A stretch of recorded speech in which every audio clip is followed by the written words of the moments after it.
Praise the lord. ఈరోజు దేవుని వాక్యం. శోధనలు మనకు మేలు చేయును. ఆ ప్రచండ జలములు భూమి మీద అత్యధికముగా ప్రబలినందున ఆకాశమంతటి క్రిందనున్న గొప్ప పర్వతములన్నయు మునిగిపోయెను అని ఆదికాండము 7వ అధ్యాయంలో మనం చదువుకుంటాం.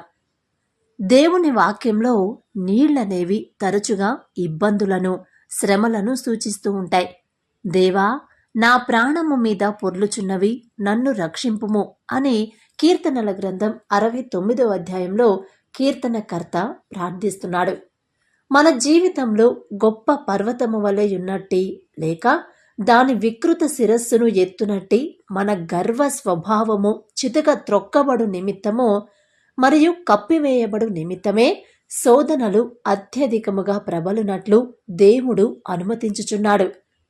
ఇశ్రాయేలీలు అరణ్యమందు ఎదుర్కొనిన శోధనలన్నయూ వారిని అణుచుట కొరకే అనుమతించబడినవని ద్వితీయోపదేశకాండము 8వ అధ్యాయంలో మనం చదువుకుంటాం. ఒకసారి ఏమైందంటే, నాకు మ్యారేజ్ అయిన తర్వాత ఫస్ట్ ప్రెగ్నెన్సీ వచ్చింది. కన్సీవ్ అయిన తర్వాత అది ఎవ్రీ మంత్ చెకప్ చేయించుకుంటా ఉన్నాను. ఎవ్రీ మంత్ చక్కగా ట్యాబ్లెట్స్ అన్నీ తీసుకుంటానే ఉన్నాను. అయితే 5th మంత్కి వచ్చేసరికి టిఫా స్కాన్ అనే ఒక స్కానింగ్ చేస్తారు, అది మీకు తెలుసు.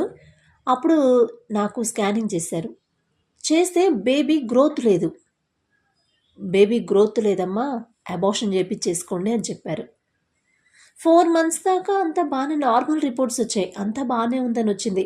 కానీ 5th మంత్లోనే ఎక్కువ టిఫా స్కాన్ అంటే డీప్గా తీస్తారు. అంటే బేబీ పొజిషన్ ఎలా ఉంది, అన్ని అవయవాలన్నీ సక్రమంగా ఉన్నాయా లేదా, కిడ్నీస్ కానీ ఇంకా ఊపిరితిత్తులు కానీ ఏమన్నా హార్ట్కి సంబంధించి ఏమైనా సమస్యలు ఉన్నాయా అంటే అందులో తెలిసిపోయిద్దంట. అయితే బేబీ గ్రోత్ లేదు కాబట్టి ఒకవేళ నువ్వు ఉంచుకున్నా సరే రేపు డెలివరీ అయిన తర్వాత అయినా గ్రోత్ లేని బేబీని ఎక్కువ కాలం బ్రతకదమ్మా, కొన్నాళ్ళు పెంచినా కూడా తను చనిపోయిద్ది అని చెప్పినని పూర్తిగా సంపూర్ణ ఆరోగ్యంగా అయితే ఉండదు, కాబట్టి బెటర్ తీసేపించుకుంటే బెటర్ అని చెప్పారు. నాకు అర్థం కాల. మమ్మల్ని కూడా ఇప్పుడు ఇంట్లో ఫస్ట్ ప్రెగ్నెన్సీ అంటే చాలా హ్యాపీ అవుతారు కదండి. ఇప్పుడు మా ఇంట్లో కూడా అందరికీ చెప్పేసారు, ఇట్లా పాప అదే అమ్మ కన్సీవ్ అయింది, మా అమ్మాయి కన్సీవ్ అయింది అందరికీ చెప్పి చాలా సంతోషంగా ఉన్న టైంలో ఎప్పుడైతే ఈ వార్త చెప్పారో ఇక ఎలా ఉండిద్దండి మనకి. అప్పుడు అదిగాక అక్కడ నాన్న దగ్గర ఏంటంటే అందరూ నానంటే రెస్పెక్ట్. ఎందుకంటే ఏ పల్లెత్తి ఎవరిని ఒక మాట అనడు, గబక్కన మాట తోలనాడడు. ఏదన్నా హెల్ప్ కావాలంటే చేస్తాడే కానీ వాళ్ళ దగ్గర నుంచి ఆశించడం అనేది ఉండదు. అలానే మమ్మల్ని కూడా పెంచాడు దేవుని చిత్తంలో. అట్లనే ఎవరినైనా మర్యాదగా మాట్లాడటమే కానీ దురుసుగా మాట్లాడటం, గబక్కన వెటకారంగా మాట్లాడతాం, ఎవరినన్నా హేళన చేసి మాట్లాడతాం అట్లా ఉండదు. అంత గౌరవంగా రెస్పెక్ట్ ఇస్తాము, రెస్పెక్ట్ తీసుకుంటాము. అంత ప్రేమగా మాట్లాడినా సరే ప్రేమగానే మాట్లాడతాము. అది ఎదుటివాడికి అర్థమైంది కదా. ఎదుటివాళ్ళు మనసులో ఏం లేకుండా మనతో అంత ప్రేమగా మాట్లాడితే అది తెలిసిపోయిద్ది కదా మనకి.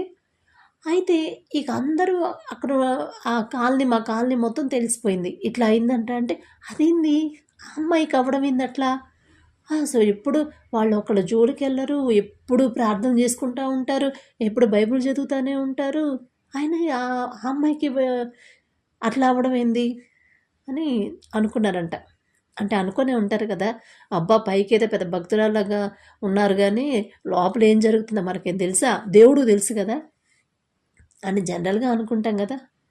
అలా అనుకున్నారు, అనుకొని ఉండొచ్చు మేబీ. అంటే మా దాకా రాలేదు, కానీ కొంతమంది ఉంటారు కదండి, అందరిలో మనం మంచిగా నీతిగా కాస్త అందరూ మనల్ని ప్రేమిస్తూ ఉంటే కొంచెం ఈర్ష్యపడే వాళ్ళు ఉంటారు కదా. మేబీ అనుకున్నారేమో, నాకు తెలీదు. ఇక అట్లా అయిపోయింది. అబార్షన్ చేసేసారు, బేబీని తీసేశారు. అది గ్రోత్ లేదు కదా బేబీ, అయిపోయింది. ఇక దేవుణ్ణి నాకు అప్పుడు కూడా అంత బాధ అనిపించలేదు. ఎందుకంటే టిఫా స్కాన్కి వెళ్ళబోయే ముందు నేను 5 నెలల నిద్ర చేయడానికి అమ్మ వాళ్ళ దగ్గరికి వెళ్ళాలి కదా. వెళ్ళినప్పుడు హాస్పిటల్లోనే స్కానింగ్‌కెళ్ళాను. వాళ్ళు వేరే ఊరికి రాశారు. అక్కడ కూడా చేసిన తర్వాత కూడా అంటే డాక్టర్ గారికి ఇక్కడే అర్థమైంది. అయినా సరే ఒక డౌటు. సరే పెద్ద స్కానింగ్ సెంటర్‌లో చేపిద్దామని రాశారు. వెళ్ళొచ్చాను. ఇక రిపోర్ట్స్ తీసుకున్నారు. అక్కడికి వెళ్ళకముందు అసలు డాక్టర్ గారి దగ్గరికే వెళ్ళకముందు 3 రోజుల నుంచి ప్రార్థన చేసుకుంటా ఉంటాం గదా! చేసుకుంటుంటే నాకు ఒకటే ప్రార్థనొస్తుంది. అయ్యా! నాకు ప్రెగ్నెన్సీ అంటే బిడ్డనివ్వబోతున్నావు. ఒకవేళ మీరిచ్చే బిడ్డ ఈ భూమి మీద పడిన తర్వాత మీకు వ్యతిరేకంగా జీవించే బిడ్డయితే నాకొద్దు. నాకొద్దు నువ్వు తీసేసుకో. అదే ప్రార్థనొచ్చింది. నాకు అర్థం కాల. 3 డేస్ నుంచి. ఒక 3 డేస్ తర్వాత హాస్పిటల్‌కి వెళ్తాం అనంగా ఆ ముందు నుంచే ప్రార్థన వస్తుంది. మామూలుగా అయితే మనం ఎలా ప్రార్థన చేసుకుంటాం? నాకు బిడ్డల్ని ఇవ్వబోతున్నందుకు చాలా చాలా వందనాలయ్యా అని చెప్పనని మంచి సుఖమైన కాన్పివ్వు, బేబీ బలంగా పెరిగేలా హెల్ప్ చేయయ్యా, సహాయం చెయ్యి, మీ కాపుదల నా బిడ్డలకు ఉంచు. అది వచ్చిద్ది కదా! నాకు ఆ ప్రార్థన రావట్లేదు. నా కడుపులో ఉన్న బిడ్డ బయటకు భూమి మీద పడ్డ తర్వాత పెరిగిన తర్వాత మీకు వ్యతిరేకంగా జీవించే బిడ్డయితే నాకొద్దు. నాకొద్దు. నువ్వు తీసేసుకో. అదే ప్రార్థన వచ్చింది 3 డేస్ నుంచి.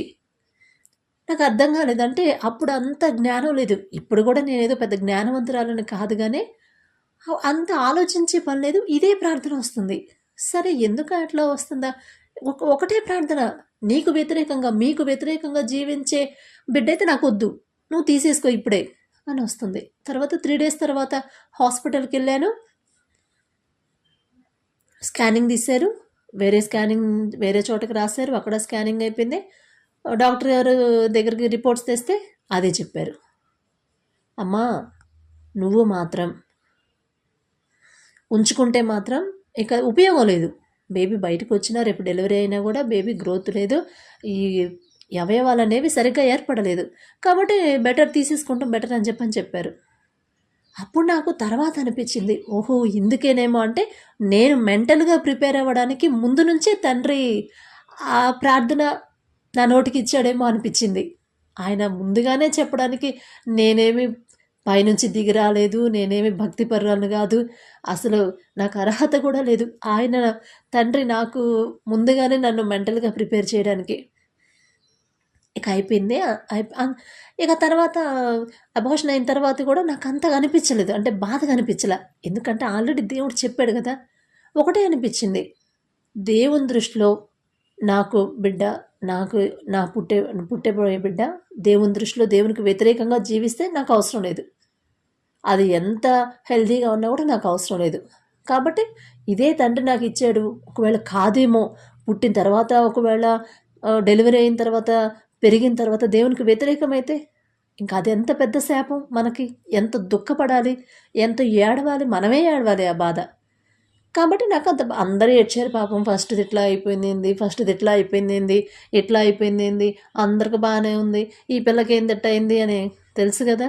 అటు మన ఇంట్లో కానీ, ఇటు ఇంట్లో కానీ అందరి దగ్గర చుట్టాలు, బంధువుల దగ్గర కూడా అందరూ ఏడుస్తున్నారు, బాధపడుతున్నారు. నాకు ఏడుపు రాలేదు అసలు.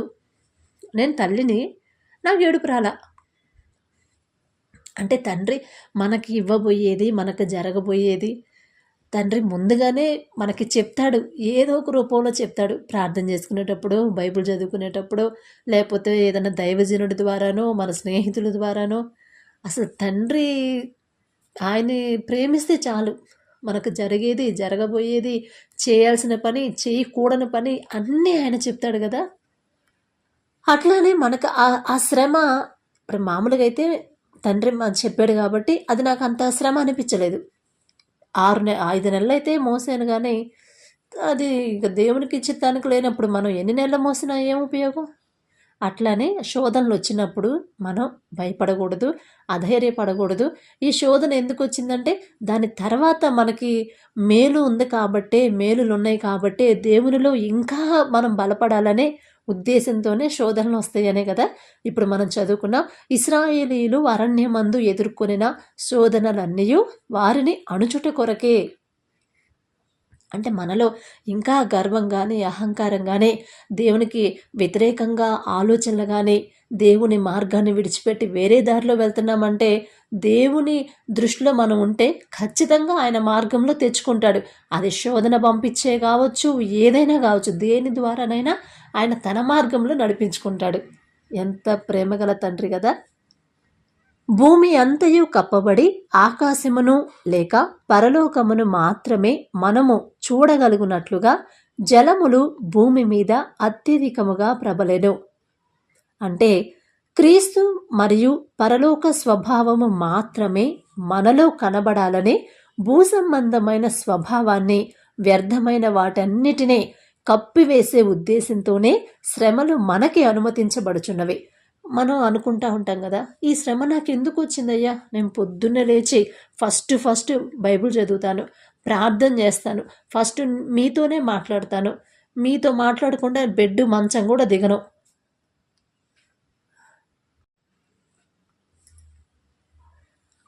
అలాంటిది ఎవరినే ఒక మాట అనను. ఏదన్నా ఎవరికన్నా హెల్ప్ కావాలంటే హెల్ప్ చేస్తాను. ఇంకా ఎవరికన్నా నాకు సాధ్యమైనంత వరకు నేను మంచే చేశాను కానీ చెడైతే నేను చేయలేదు కదా. అయినా సరే ఎందుకు నాకు ఈ శ్రమలు అని మనం అనుకుంటాం కదా. కానీ దానికి కూడా ఒక కారణం ఉండిద్ది. ఏదో ఒక చిన్న లోపమైనా మనలో ఉండిద్ది ఖచ్చితంగా. అంటే అది దేవునిలో మనం ఇంకా బలపడడానికి అది అడ్డుగా ఉండుండిద్ది. అది మనకు తెలియదు, తండ్రికి తెలుసు. తండ్రే కదా మనల్ని చేసింది. కాబట్టి అది కూడా తొలగించాలంటే శ్రమలు రావాల్సిందే. ఆ శ్రమలలోనే మనం దేవునికి ఇంకా దగ్గరవుతాం. నేను ఇంత పర్ఫెక్ట్‌గా, ఇంత మంచితనంగా, ఇంత జాగ్రత్తగా ఉన్నా కూడా ఎందుకు వస్తున్నాయి నాకు ఈ శ్రమలు అని అనుకుంటాం. నేను అనుకున్నాను. 4 సంవత్సరాలు ఎన్ని మాటలు పడ్డానంటే పెళ్ళైన తర్వాత. పెళ్ళికి ముందు హ్యాపీగా ఉండేదాన్ని. అందరూ ప్రేమగా మాట్లాడేవాళ్ళు. మర్యాద, ఎంత కోపిష్ఠులైనా పలానా ఆమె ఏదైనా గొడవైందంటే ఆమెతో గెలవలేరు. అలాంటి వాళ్ళు కూడా నా దగ్గరకు వచ్చేసరికి ప్రేమగా మాట్లాడేవాళ్ళు. ఏందమ్మా, ఎట్లా ఉన్నావు, ఎప్పుడొచ్చావు, ఏం చేస్తున్నావమ్మా ఇప్పుడు, ఎంత ప్రేమగా మాట్లాడేవాళ్ళు. అలాంటిది ఇక్కడ మ్యారేజ్ అయిన తర్వాత అసలు ఎన్ని మాటలు పడ్డానంటే నాకు అర్థం కాలేదు. ఎందుకయ్యా నేను ఏం తప్పు, నా తప్పు లేకుండా నేను శ్రమలు పడను. ఇంత అందరూ అంత ప్రేమగా ప్రేమించేవాళ్ళు ఇప్పుడు ఎందుకు ఇంత ద్వేషించబడుతున్నాను? నేను ఏ తప్పు చేయలేదు, ఎవరిని ఒక మాట అనలేదు, ఏ తప్పు చేయలేదు. ప్రార్థన చేసుకుంటాను, బైబిల్ చదువుకుంటున్నాను, భర్తకు లోబడి జీవించమన్నారు, అదే చేస్తున్నాను. భర్త ఎన్ని మాటలన్నా మాటలు మళ్ళీ ఎదురు మాట్లాడినా అందరితో ప్రేమగా ఉంటున్నాను. అయినా సరే నేను ఎందుకు ఇన్ని మాటలు అనిపించుకుంటున్నానంటే అప్పుడు నాకు గుర్తొచ్చింది, మా వదిన్ని నేను ఇబ్బంది పెట్టానని చెప్పాను కదా. ఇంతకుముందు వీడియోలో చెప్పాను కదా, వదిన్ని పాపం బాధ పెట్టానని. అందువల్ల 1 సంవత్సరం మా వదిన్ని ఇబ్బంది పెట్టినందుకు నాకు 4 సంవత్సరాలు తండ్రి ఇక నా మాట వినలేదు, మాట్లాడలా. ప్రతి విషయంలో నాకు ఆలోచన ఇచ్చేవాడు, ఇవ్వలేదు. కానీ తర్వాత 4 సంవత్సరాల తర్వాత అప్పుడు తెలుసుకునే తెలివి తండ్రి ఇచ్చాడు. ఇది కదమ్మా, నువ్వు ఇన్ని చేసిన దానివి ఆ ఒక్క విషయంలో ఎందుకు అట్లా చేసావు, ఎంత బాధపడి ఉండిద్ది. మీ ఇంటికి వచ్చిన ఆమెని అట్లా బాధ పెడతాం కరెక్టేనా అని ఇక నా మీద నాకే నేనెందుకు అలా చేశానని మళ్ళీ దేవుని పాదాలు పట్టుకొని క్షమాపణ అడిగి వదినతో మాట్లాడి ప్రేమగా, అయ్యో వదిన, అది క్షమాపణ అడిగానో లేదో నాకైతే గుర్తులేదు కానీ వదిన మన తర్వాత ప్రేమతో మాట్లాడేదాన్ని. ఏదన్నా పిల్లలకి ఏమైనా అవసరమైతే ఇవ్వడం కానీ అంత చేసినా కూడా దేవుడు, ఇప్పుడు మా అన్నయ్య వాళ్ళకి మ్యారేజ్ అయ్యి 4 years, 4 సంవత్సరాల దాకా పిల్లలు లేరు. పెళ్ళై 4 సంవత్సరాల దాకా వదిన గర్భం లేదు. నాకు మ్యారేజ్ అయిన 1 yearకే, 1 year కూడా కాదు, 6 months లోపే ప్రెగ్నెన్సీ వచ్చింది. నాకు వచ్చిన తర్వాత ఫస్ట్ అబార్షన్ అయిపోయిన తర్వాత మళ్ళీ 3-4 monthsకి మళ్ళీ ప్రెగ్నెన్సీ వచ్చింది. అప్పుడు నేను ప్రెగ్నెంట్తో ఉన్నప్పుడు ఒక 3 నెలల తర్వాత మా వదిన కన్సీవ్ అయింది. అంటే అప్పుడు కూడా తండ్రి నేనెంత వదిన బాధ పెట్టినా, బిడ్డల విషయంలో ముందు నాకు నా గర్భాన్ని తెరిచాడు. తర్వాత పాపం వదిన ఇప్పుడు పిల్లలు లేరంటే అందరూ చాలా బాధపడతారు గదండీ! టెస్ట్‌లకని ఎళ్ళింది. అక్కడ చెకప్‌లని, ఇక్కడ చెకప్‌లని, గర్భాశయం బుడగలున్నాయని అట్లా చెప్పారంట. వాటర్ బాల్స్ అదే బుడగలున్నాయని చెప్పారంట. వాటికి మందులు వాడింది. ఎన్ని చోట్లకెళ్ళినా దేవుని గర్భం తెరవనప్పుడు ఏం చేయలేం గదండీ! ఏ డాక్టర్ ఏం చేయలేరు గదా! నాకు ప్రెగ్నెంట్ అయ్యి ఇక అప్పుడు నేను 3 మంత్స్ తర్వాత వదిన కన్సీవ్ అయింది. నాకు డెలివరీ అయిన తర్వాతే మా వదినకయింది. అట్లా తండ్రి ఎంత గొప్ప దేవుడో గదా! అంటే ఒకవేళ ఏమో దేవుని చిత్తంలో ఏమైందో అట్లా నేనేదో పెద్ద నీతిమంతురాలని నేను అనుకోకూడదు గానీ, అట్లా ప్రణాళిక ఆయన అట్లా యేసి పెట్టాడు. ఇక అట్లా జరిగిపోయింది. ఇక అంటే ఈ శ్రమలు నాకెందుకొచ్చాయంటే నేను చేసిన తప్పు. ఆ తప్పేందో తెలియజేసాడు తండ్రి. దేవుని పాదాలు పట్టుకొని క్షమించయ్యా నాకు తెలియక చేశాను. అసలు ఇంత ఘోరంగాను ప్రవర్తిస్తానని నేను అనుకోలేదయ్యా. క్షమించు, క్షమించు, క్షమించు అని దేవుని పాదాలు పట్టుకొని గోజాడి క్షమించయ్యా అని అడిగితే అప్పుడు తండ్రి ఇక ముందు నా దుఃఖాన్ని తీసేశాడు. హన్నాకి కూడా అంతే కదా! మొదట దుఃఖాన్ని తీసేశాడు కదా! అట్లా వాళ్ళు ఎదుటోళ్ళు మాట అంటే దుఃఖపడతాం, ఏడవడం వెంటనే నాకు కన్నీళ్ళొచ్చేస్తాయి. ఎందుకంటే సున్నితమైన మనసులు కదా మన ఆడవాళ్ళయి. దుఃఖాన్ని తీసేశాడు. ఇక బాధ ఇక ఏదన్నా అన్నా కూడా పట్టించుకోవద్దు అనే ఆ విధంగా తండ్రి నన్ను ప్రిపేర్ చేశాడు. అమ్మ అది పట్టించుకోవద్దు. నీ తప్పు లేకుండా అన్నా కూడా నువ్వు వదిలేసేయి. నేను చూసుకుంటాను. నువ్వు మాత్రం ఏమనొద్దు, ఏడవద్దు, వదిలేసేయి అని ఇక అదే తండ్రి మాట్లాడుతూ ఉండేవాడు. అట్లా ఆ ధైర్యంతో ఆ శ్రమ ఎందుకొచ్చిందంటే ఎందుకు. అట్లాగే మనకి శ్రమలు వచ్చాయంటే ఖచ్చితంగా మనం ఎంత నీతిమంతులుగా భక్తి పరులుగా ఉన్నా కూడా మన మాట వలనైనా మన ప్రవర్తన వలనైనా ఎవరొకరు బాధ పెట్టే ఉంటాం. దేవునికి నచ్చని పని చేసే ఉండుంటాం ఎదుటి వాళ్ళని ప్రేమించే విషయంలో కానీ. కాబట్టి ఒకసారి గమనించుకోండి, ఈ శ్రమలు నాకు ఎందుకు వస్తున్నాయంటే మన తప్పు లేకుండా మనకు ఎందుకు వస్తాయండి. జలములు విస్తరించగా సమస్త నరులేమి చచ్చిపోయిరి. సర్వ శరీరులు నశించిపోవుటయే జలప్రళయం యొక్క ఉద్దేశం. మనం దాటి వెళ్ళు శ్రమలే మన శరీరానుసారమైన మరియు పరిశుద్ధ పరచబడని మన స్వభావములను చంపివేయుటకు మనకు సహాయము చేయుచున్నవే. ఆ శ్రమలు రావబట్టే కదా మనం ఇంకా దేవునికి దగ్గర అయ్యేది. శ్రమలు రాకపోతే దేవునికి దూరం అయిపోతాం ఖచ్చితంగా, అది మాత్రం గ్యారంటీ. అంత సవ్యంగా ఉండి అసలు మనకి తిండికి కానీ, బట్టలకు కానీ, ఉండడానికి కానీ, ఉద్యోగం కానీ దేనికి ఏ లోటు లేకుండా ఉన్నామంటే మనం ప్రార్థన చేస్తామా? ఎక్కువసేపు మాట్లాడలేం దేవునితో. ఏదో అయ్యా ఇదంతా ఇచ్చినందుకు థ్యాంక్స్ అయ్యా, మీకు వందనాలయ్యా, థ్యాంక్స్ అయ్యా అని చెప్పడం తప్ప మనస్ఫూర్తిగా మాట్లాడలేం. కానీ శ్రమలు ఉంటేనే దేవునికి ఇంకా దగ్గర అవుతాము. ఇక మనకి ఎంత విస్తారంగా ధనం కానీ, పేరు ప్రతిష్టలు వచ్చినా ఇదంతా నాకు ఇచ్చింది దేవుడే, అదంతా నాకు వద్దు, నా దేవుడు నాకు చాలు అనేలా తండ్రి మనల్ని చేస్తాడు. క్రీస్తు శరీరమందు శ్రమపడెను గనుక మీరును అట్టి మనస్సును ఆయుధముగా ధరించుకొనుడి. శరీర విషయంలో శ్రమపడిన శరీరమందు జీవించు మిగిలిన కాలము, శరీరమందు జీవించు మిగిలిన కాలం కొంతకాలమే కదా శ్రమలు అనేవి. మిగిలిన కాలంలో ఇప్పుడు శ్రమల్లో ఉన్నప్పుడు మనకి శ్రమలు అంటే ఏంది? తినడానికి లేక కానీ, లేదా ఉద్యోగం లేక కానీ, లేదా ఇంకా ఏదో ఒకటి బిడ్డలు లేకపోవడం కానీ, మనశ్శాంతి లేకపోవడం కానీ, ఏదైనా కావచ్చు. ఏదైనా శ్రమే కదా. తర్వాత కొంతకాలం అప్పుడు ఆ శ్రమల్లో మనం దేవునికి దగ్గర అవుతాం. ఆ తర్వాత మన అవసరాలన్నీ తీరుతూ ఉంటాయి. కానీ మనం ఏంటంటే ఇక అవి నాకు అవసరం లేదు, నాకు నా తండ్రి ఉంటే చాలు అనే మనసు మనకు వచ్చేసిద్ది, ఆటోమేటిక్గా వచ్చేలా చేస్తాడు తండ్రి. అందుకనే శరీర విషయంలో శరీరం మందు జీవించు మిగిలిన కాలము ఇక మీదట మనుజాసులను అనుసరించి నడుచుకొనక దేవుని ఇష్టానుసారంగానే నడుచుకున్నట్లు పాపముతో జోలి ఇక నేమియూ లేకయుండును అని 1 పేతురు 4వ అధ్యాయంలో మనం చదువుకుంటాం. కాబట్టి దేవుని పరిపూర్ణ చిత్తంలో గల శ్రమలను మనం మనస్ఫూర్తిగా ఆహ్వానించాలని ఇక్కడ దేవుడు చెప్తున్నాడు. అవేం చేస్తాయంటే ఆ శ్రమలు దేవుడు నిన్ను ప్రేమించుచున్నాడు అనడానికి ఖచ్చితమైన సూచనలుగా ఉంటాయి. దేవునికి దగ్గర అవ్వాలని దేవుడు కోరుకుంటాడు కదా.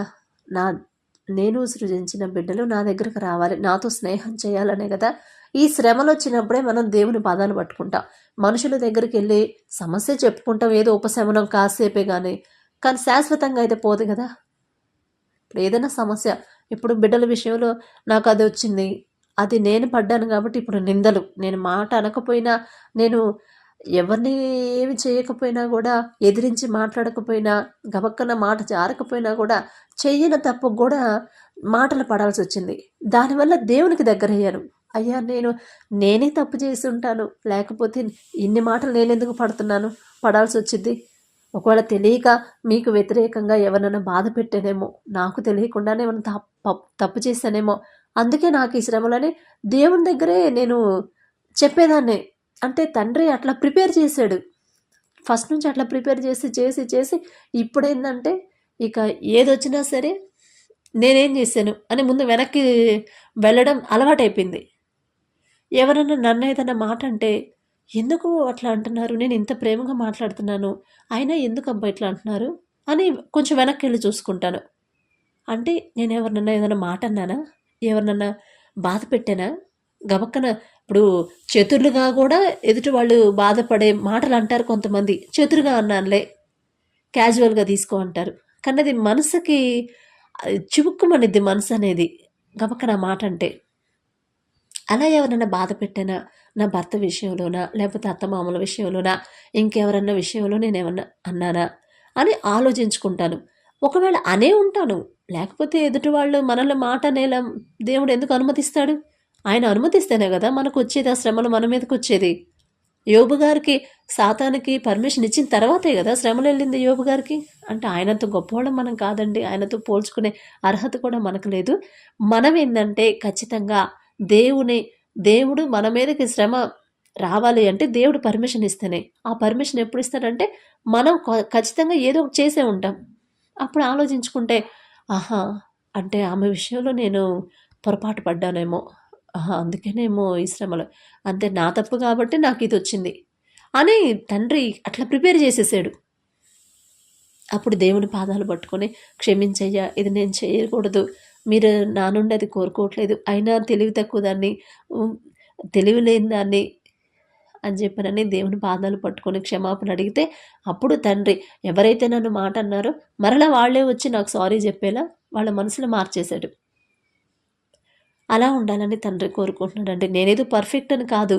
అంటే దేవుడు మనకి శ్రమను పంపిస్తే దాని ద్వారా మనం దేవునికి దగ్గర అవ్వాలని, ఆ శ్రమలు దేవుడు అనుమతిస్తేనే వస్తాయి. కానీ ఎందుకు అనుమతిస్తాడంటే ఆయన చూపించే దారిలో నడవకుండా పక్క దారి తప్పిపోతూ ఉంటే దారిలో తీసుకురావడానికి. ఇప్పుడు మన పిల్లలు ఉంటారు, మన కడుపును పుట్టిన పిల్లలు ఏదైనా తప్పు చేస్తూ ఉంటాడు. అరే తప్పునా నా చెయ్యొద్దు అన్నావంటే వింటాడా? ఒకసారి మామూలుగా చెప్తే వింటాడా? వినడు. అక్కడ పైకి దూకుతూ ఉంటాడు. దూకొద్దు నాన్న, దూకితే కాళ్ళు దెబ్బలు తగులుతాయి, కాళ్ళు నొప్పులు వస్తాయి, వద్దు నాన్న అంటే మళ్ళీ వెళ్తాడు, మళ్ళీ దూకుతూ ఉంటాడు. అప్పుడు మనం ఏం చేస్తాం? ఒక 2 సార్లు చూస్తాం, 3 సార్లు చూస్తాం, ఇంకా ప్రేమ ఎక్కువైతే 5-6 సార్లు చూస్తాం. తర్వాత వెళ్ళి ఏం చేస్తాం?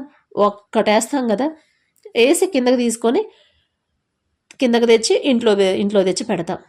అలాగే మనం దారి తప్పిపోతున్నామంటేనే మనకి శ్రమలు వస్తాయి.